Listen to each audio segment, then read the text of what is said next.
Hello students, this is the next video, part 3 video on money and banking. In this video we will be discussing the functions of central bank. Functions of commercial bank we have already discussed in the previous video. Central bank's function, that is the Reserve Bank of India's function, will be discussed in this. Central bank का meaning हम लोग पिछले video में आपको बता चुके हैं. It is an apex institution in the banking and the financial structure of a country.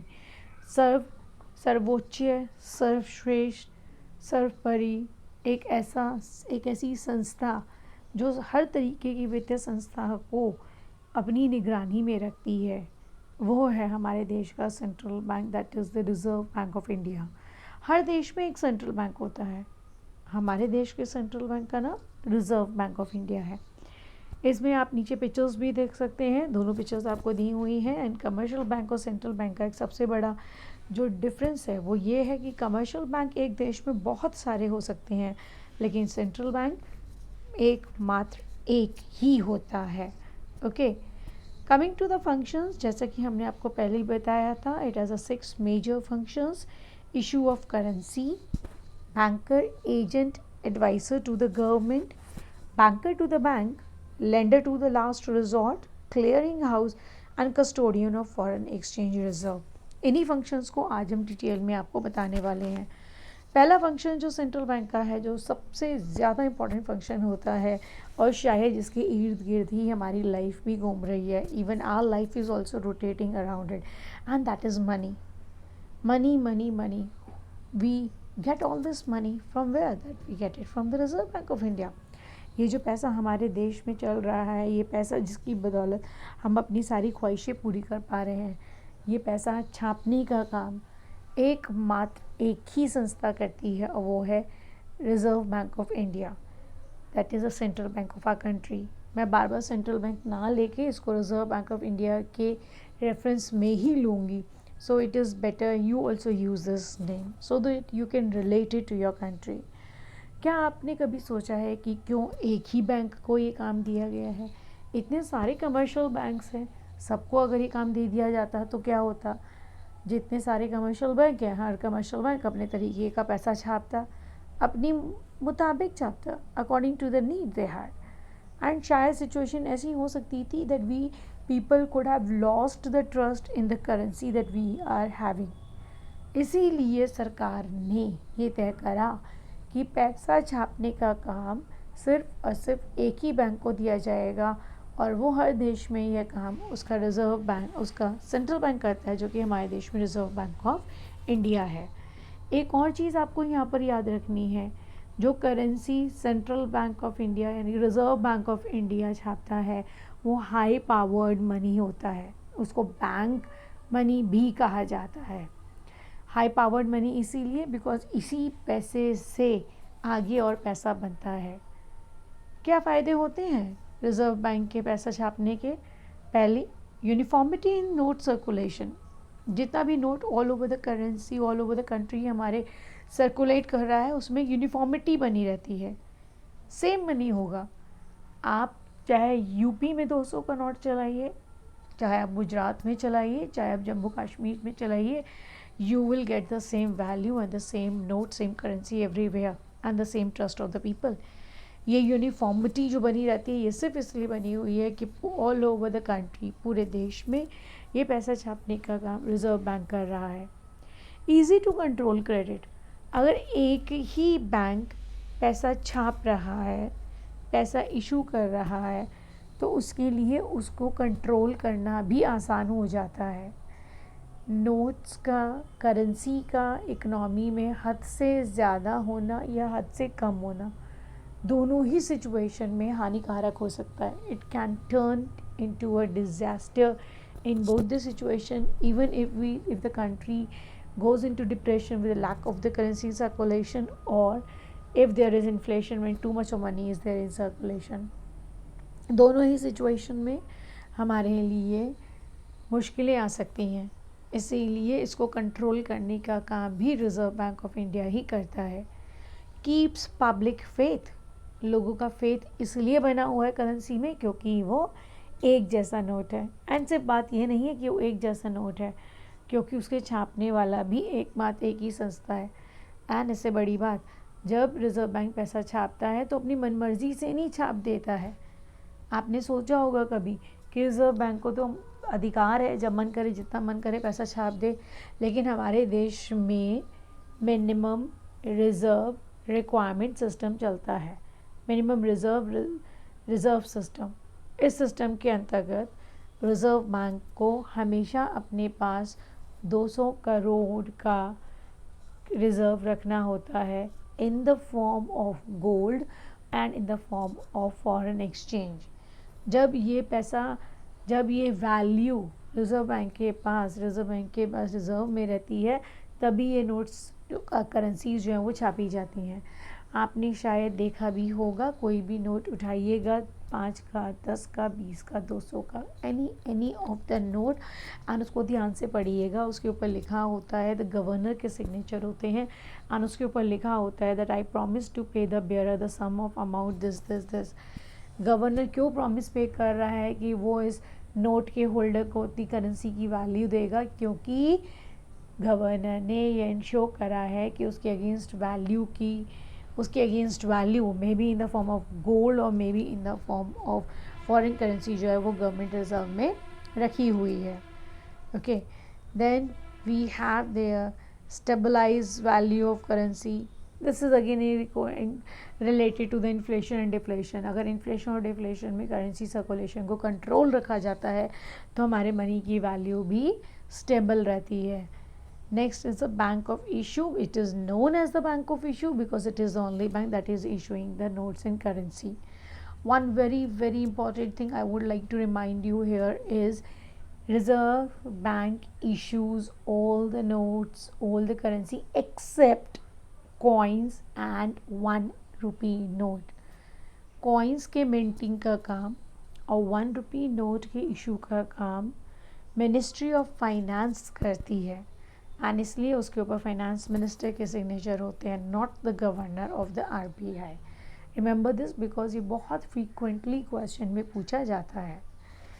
Next function of RBI is the banker, agent and advisor to the government. जिस प्रकार कोई भी कमर्शियल बैंक हमारे लिए काम करता है, पब्लिक के लिए काम करता है, उसी प्रकार reserve bank of India government के लिए बैंक का काम करता है। रिज़र्व बैंक में कभी भी किसी भी पब्लिक का अकाउंट नहीं होगा, रिज़र्व बैंक में गवर्नमेंट का अकाउंट होगा। तो as a banker Reserve Bank government के अकाउंट मैनेज करता है।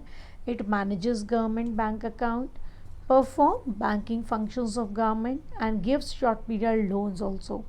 परफॉर्म्स बैंकिंग फंक्शन का मतलब कहीं से पैसा आना है, डिपॉजिट होना है, कहीं पैसा देना है, ट्रांसफ़र करना है, या कभी भी किसी भी गवर्नमेंट को शॉर्ट पीरियड के लिए कोई लोन चाहिए, ये सारे काम क्योंकि एक बैंकर के होते हैं, एक बैंक के होते हैं, ये सारे काम किसी गवर्नमेंट के लिए एक रिज़र्व बैंक ऑफ इंडिया करता है। Next is a agent. As a agent RBI government के लिए सिक्योरिटीज़, ट्रेजरी बिल्स खरीदता भी है और बेचता भी है। कोई भी राष्ट्रीय ऋण जो होता है उसको भी मैनेज करने का काम RBI करता है। It buys and sells securities, treasury bills on behalf of government. It manages public debt. As a adviser reserve bank of India government को एडवाइस करता है कि कौन सी इकोनॉमिक सिचुएशंस चल रही हैं, फाइनेंशियल मैटर्स क्या हैं, क्या फॉरेन ट्रेड पॉलिसी होनी चाहिए, किस तरीके से डेफिसिट फाइनेंसिंग होनी चाहिए, किस तरीके से इकोनॉमिक की अगर इकोनॉमी डाउन में जा रही है, जैसे आपने पिछले कुछ दिनों में ऑब्ज़र्व करा होगा कि ड्यू टू कोविड-19 हमारी इकोनॉमी बहुत डाउनफॉल में चली गई थी, तो हमारे RBI गवर्नर ने ही इसको एडवाइस करा इकोनॉमी को कि we can do this thing, we can give the loan to the people those who want to start up the new business, या we can give the relaxation to the people those who have taken the loan before, जिससे कि economy में थोड़ा boost आ जाए, हमारी economy थोड़ा आगे बढ़ने लगे। ऐसे इकोनॉमिकल मैटर में और फाइनेंशियल मैटर में रिजर्व बैंक ऑफ इंडिया बहुत मदद करता है जब वो हमारी गवर्नमेंट को एडवाइस देता है। नेक्स्ट फंक्शन इज़, जिस तरीके से रिजर्व बैंक गवर्नमेंट के लिए बैंक का काम करता है, इसी तरीके से रिजर्व बैंक बैंकों का बैंक है। इट इज़, गलती से यहाँ पे baker to the government type हो गया है, it should be banker to the government. This we have already done. ये बैंकर टू द गवर्नमेंट भी नहीं होना चाहिए, बैंकर टू द बैंक्स होना चाहिए। I am sorry. Banker to the bank का मतलब है कि वो कमर्शियल बैंक की रिजर्व्स को अपने पास रखता है।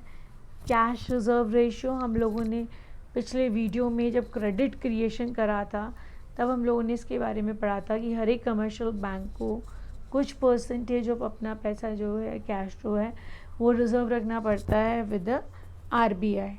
आरबीआई उससे बहुत काम करता है, स्पेशली क्लियरिंग हाउस फंक्शन का काम।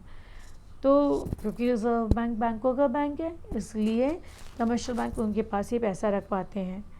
कमर्शियल बैंक्स को कभी भी बीच में पैसे की ज़रूरत पड़े, they commercial bank gets its requirement fulfilled from the RBI. Commercial bank को सुपरवाइज करना, रेगुलेट करना, कंट्रोल करना, कि जिससे उनकी सारी फंक्शनिंग देश के हित में रहे, for the betterment of the country रहे, ये सारे काम भी रिजर्व बैंक ऑफ इंडिया करता है। And that is why it is known as banker to the bank. Then there are other main functions also, like lender of last resort.